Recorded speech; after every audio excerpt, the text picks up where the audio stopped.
राधे राधे। राधा रानी की कृपा आप सब पर बनी रहे। ओम नमो भगवते वासुदेवाय नमः। आज हम कार्तिक मास के शुक्ल पक्ष की प्रबोधनी एकादशी या देव उठनी एकादशी की कथा सुनेंगे। तो चलिए हम अपनी कथा को शुरू करते हैं।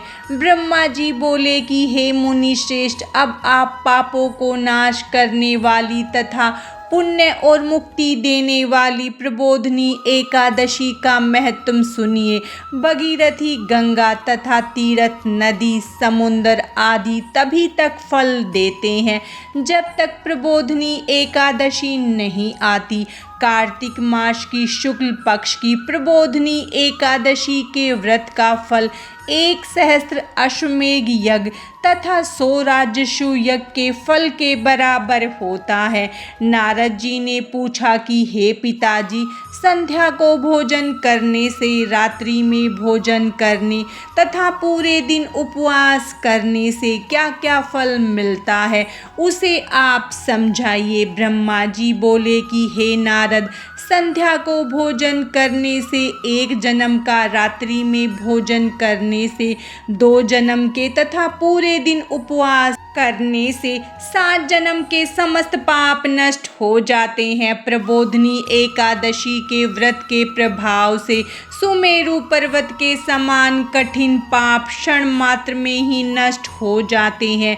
अनेकों पूर्व जन्म के किए हुए बुरे कर्मों को यह प्रबोधनी एकादशी का व्रत क्षण भर में नष्ट कर देता है। जो मनुष्य अपने स्वभाव अनुसार इस प्रबोधनी एकादशी का विधि पूर्वक व्रत करते हैं, उन्हें पूर्ण फल प्राप्त होता है। हे मुनीश्वर, जो मनुष्य श्रद्धा पूर्वक थोड़ा भी पुण्य करते हैं, उनका वह पुण्य पर्वत के समान अटल हो जाता है। जो मनुष्य हृदय के अंदर ही ऐसा ध्यान करते हैं कि प्रबोधनी एकादशी का व्रत करूंगा, उनके 100 जन्म के समस्त पाप नष्ट हो जाते हैं। जो मनुष्य प्रबोधनी एकादशी के दिन रात्रि को जागरण करते हैं, उनकी बीती हुई तथा आने वाली 10,000 पीढ़ियाँ विष्णु लोक में जाकर वास करती है और नरक में अनेक दुखों को भोगते हुए पितृ विष्णु लोक में जाकर सुख भोगते हैं। ब्रह्म हत्या आदि के महान पाप भी प्रबोधनी एकादशी के व्रत करने से धुल जाते हैं। एकादशी के दिन रात्रि को जागरण करने का फल अश्वमेघ यज्ञ आदि यज्ञों के फल से अधिक होता है। समस्त तीर्थों में जाने तथा गो, स्वर्ण, भूमि आदि के दान का फल कार्तिक मास की शुक्ल पक्ष की प्रबोधनी एकादशी के रात्रि के जागरण के फल के बराबर होता है। इस संसार में जितने भी तीर्थ हैं तथा जितने भी तीर्थों की आशा की जा सकती है, वे सब प्रबोधनी एकादशी का व्रत करने वाले के घर में रहते हैं। जो मनुष्य इस एकादशी के व्रत को करता है, वह योगी, तपस्वी तथा इंद्रियों को जीतने वाला होता है, क्योंकि यह एकादशी भगवान विष्णु को अत्यंत प्रिय है। इसके व्रत के प्रभाव से कायिक, वाचिक और मानसिक पाप नष्ट हो जाते हैं। इस एकादशी के दिन जो भगवान की प्राप्ति के लिए दान, तप, होम, यज्ञ आदि करते हैं, उन्हें अक्षय पुण्य फल मिलता है। प्रबोधनी एकादशी के दिन भगवान की पूजा करने से बाल, यौवन और वृद्धा अवस्था के समस्त पाप नष्ट हो जाते हैं। इस एकादशी की रात्रि को जागरण करने का फल चंद्र सूर्य ग्रहण के समय स्नान करने के फल से सहस्त्र गुना अधिक होता है। मनुष्य जन्म से लेकर जो पुण्य प्रबोधनी एकादशी के व्रत के पुण्य के समान व्यर्थ है। इसीलिए हे नारद, तुमको भी विधि पूर्वक विष्णु भगवान की पूजा करनी चाहिए। जो मनुष्य कार्तिक मास में धर्मपरायण होकर अन्य व्यक्तियों का अन्न नहीं खाते, उन्हें चंद्रायण का व्रत फल मिलता है। कार्तिक मास में भगवान दान आदि से उतने प्रसन्न नहीं होते जितने कि शास्त्रों की कथा सुनने से प्रसन्न होते हैं। कार्तिक मास में जो मनुष्य भगवान की कथा को थोड़ा बहुत पढ़ते या सुनते हैं, उन्हें 100 गौ के दान का फल मिलता है।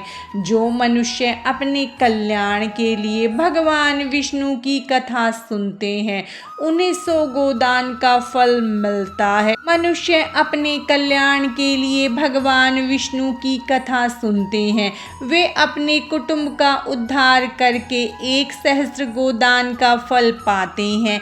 जो मनुष्य प्रबोधनी एकादशी के दिन भगवान विष्णु की कथा सुनते हैं, उन्हें 7 दीप के दान का फल मिलता है। जो भगवान विष्णु की भक्ति पूर्वक कथा सुनते हैं और कथा बाचने वाले ब्राह्मण की यथा उचित पूजा करते हैं तथा उसे संतुष्ट करते हैं, वे उत्तम लोक को जाते हैं। इस पर नारद जी बोले, हे ब्रह्मा जी, अब आप एकादशी के व्रत का विधान कहिए और कैसा व्रत करने से कौन सा पुण्य मिलता है, वह भी समझाइए। ब्रह्मा जी बोले, हे नारद जी, इस एकादशी के दिन मनुष्य को ब्रह्म मुहूर्त में उठना चाहिए और नदी, तालाब, कुआं आदि पर स्नान करके व्रत का नियम ग्रहण करना चाहिए। उस समय भगवान से विनय करनी चाहिए कि हे भगवान, आज मैं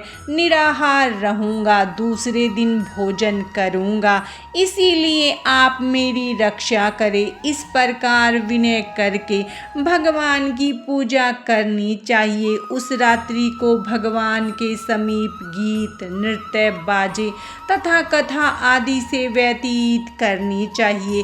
प्रबोधनी एकादशी के दिन कृपणता को त्याग कर बहुत से पुष्प, फल, धूप आदि से भगवान की आराधना करनी चाहिए। शंख के जल से भगवान को अर्घ्य देना चाहिए। इसका समस्त तीर्थ दान आदि से करोड़ गुना फल अधिक होता है। जो मनुष्य पुष्प से भगवान की पूजा करते हैं, उनके सामने इंद्र भी हाथ जोड़ता है। कार्तिक मास में जो बिल्वपत्र से भगवान की पूजा करते हैं, उन्हें अंत में मुक्ति मिलती है। कार्तिक मास में जो मनुष्य तुलसी जी से भगवान की पूजा करते हैं, उसके 10,000 जन्म के समस्त पाप नष्ट हो जाते हैं।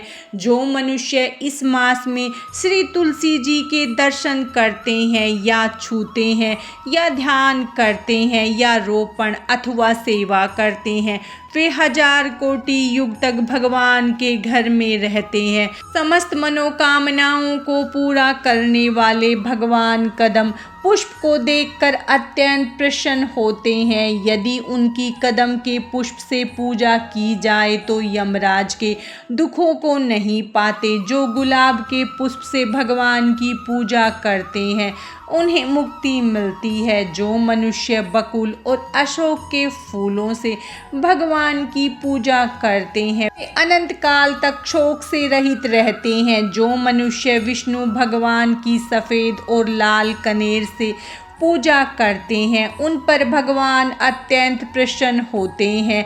जो मनुष्य विष्णु भगवान की दुर्वा दल से पूजा करते हैं, वे पूजा के फल से 100 गुना फल अधिक पाते हैं। जो भगवान की समीप पत्र से पूजा करते हैं, वे भयानक यमराज के मार्ग को सफलता से पार कर जाते हैं। जो मनुष्य चंपक पुष्प से भगवान विष्णु की पूजा करते हैं, वे आवागमन के चक्र से छूट जाते हैं। जो मनुष्य स्वर्ण का बना हुआ केतकी पुष्प भगवान को चढ़ाते हैं, उनके करोड़ों जन्मों के पाप नष्ट हो जाते हैं। जो मनुष्य भगवान की पीले और रक्त वर्ण कमल के सुगंधित फूलों से पूजा करते हैं, उन्हें श्वेत दीप में स्थान मिलता है। इस प्रकार रात्रि में भगवान की पूजा करके प्रातःकाल शुद्ध जल की नदी में स्नान करना चाहिए। स्नान करने के पश्चात भगवान की पूजा करनी चाहिए।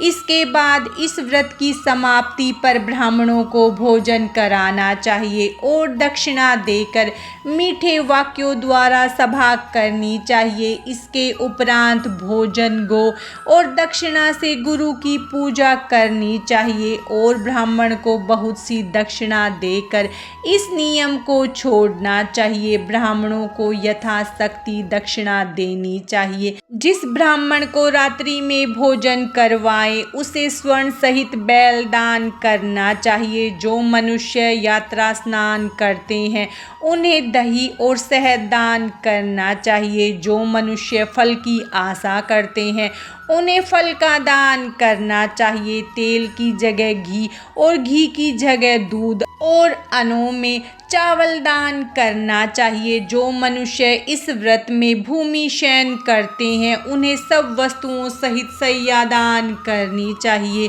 जो मौन धारण करते हैं उन्हें स्वर्ण सहित तिल दान करना चाहिए। जो मनुष्य बालों को धारण करते हैं उन्हें दर्पण दान करना चाहिए। जो मनुष्य कार्तिक मास में उपहान धारण नहीं करते उन्हें उपहान दान करना चाहिए। जो इस मास में नमक त्यागते हैं उन्हें शक्कर दान करनी चाहिए। जो मनुष्य नित्य प्रति देव मंदिरों में दीप जलाते हैं उन्हें स्वर्ण या तांबे के दीपक को घी या बत्ती सहित दान करना चाहिए। जो मनुष्य चातुर्मास व्रत में किसी वस्तु को त्याग देते हैं उन्हें उस दिन से पुनः ग्रहण करना चाहिए। जो मनुष्य प्रबोधिनी एकादशी के दिन विधि पूर्वक व्रत करते हैं उन्हें अत्यंत सुख मिलता है और अंत में वे स्वर्ग को जाते हैं। जो मनुष्य चातुर्मास व्रत को बिना किसी विघ्न के पूरा कर देते हैं उन्हें फिर दोबारा जन्म नहीं मिलता। जिन मनुष्यों का व्रत खंडित हो जाता है वह नरक को जाते हैं। जो मनुष्य इस एकादशी के महत्व को सुनता व पढ़ता है उसे अनेक गोदान का फल मिलता है। कथा सार तपस्या व त्याग की दृष्टि से चातुर्मास का नियम बेहद महत्वपूर्ण है। भगवान श्री विष्णु की भक्ति में लीन होने के लिए यह समय अत्यंत उत्तम होता है। गृहस्थ में बंधा व्यक्ति भी चातुर्मास में भगवान विष्णु की भक्ति का पूरा लाभ उठा सकता है। देव उठनी एकादशी की व्रत कथा समाप्तम। भगवान श्री हरि विष्णु और माता लक्ष्मी की कृपा आप सब पर सदा बनी रहे। राधे राधे।